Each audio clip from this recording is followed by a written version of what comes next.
this is looking to be a fairly comfortable victory for Joe Biden, despite the fact that it's taken us almost 4 full days of counting to get there. It's not the landslide that some polls had been suggesting. It's not the sort of result that we saw in 2008 where Barack Obama beat John McCain by, more than 7 percentage points. But it is a comfortable, more than a 4 million and growing vote lead in the popular vote.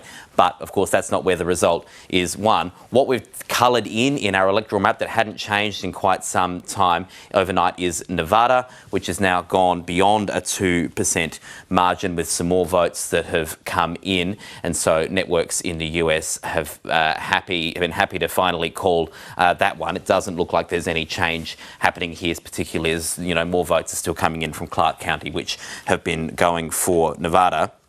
For Joe Biden, sorry. But the pivotal state, the one that's first pushed Joe Biden over the line, is Pennsylvania. We are now at a 0.6% margin. More votes have been coming through, and a little bit more has actually just come through in the last hour, and that margin is now above 37,000 votes. We only expect that to keep growing as the votes that remain continue to be counted. It's not out of the question that this could be a 6-figure lead. We'll just have to see where the votes that are left come in and where they've come from and how they break. But this, is a comfortable win. It's the sort of win that you can't overturn with a recount, and that is exactly what it sounds like the US networks were doing. So Joe Biden is on track for, if he can stay ahead in Georgia on the eventual recount that looks like it'll take place there, he'd be on track for 306 Electoral College votes. That's the same number as Donald Trump won 4 years ago. But the other difference is he's won the popular vote. He's won the popular vote by quite a margin. He's rebuilt this blue wall that Donald Trump tore down, and he's winning those 3 states by a bigger margin. They're not safe states. They're certainly not the sorts of states that the Democrats can rely on reliably into the future. They're going to have to work to keep holding these states, but they are blue once again.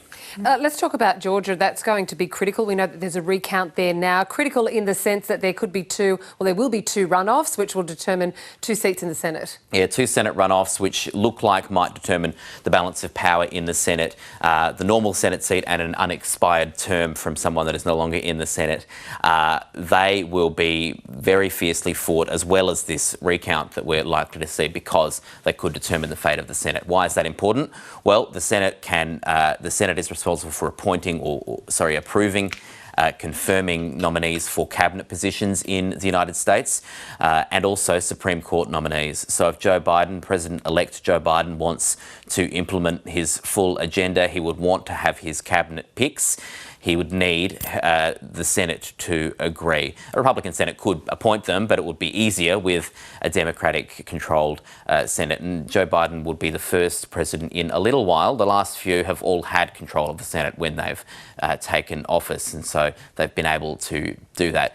Arguably, that maybe meant that, there's the risk of overreach and there's the risk of electoral backlash a couple of years later, but at least they've, been able to institute those positions and start to implement their agenda. And one of the very urgent issues, of course, is the stimulus fiscal package that the Senate has stopped debating on right now, and that will be one of the priorities that Joe Biden will want to address with the Senate, particularly after this particular runoff. I want to talk, though, and remind the audience about this overwhelming number of people who voted in America, and this is one of the reasons why the counting is taking so long as well. Yeah, that is one of the reasons. You have to take longer to count more votes. The other reason being there are lots and lots of mail-in votes, and they just, in Australia as well, they take a long time. You've got to check declarations, you've got to check signatures, you've got to check that they're on the roll, you've got to open the envelope. That all just takes longer than pulling them out of a ballot box, tipping them out and flattening them on a table. So that's one of the reasons. But yes, let's have a look at this. We're almost at 75 million votes for Joe Biden. No presidential ticket in US history has ever got that many.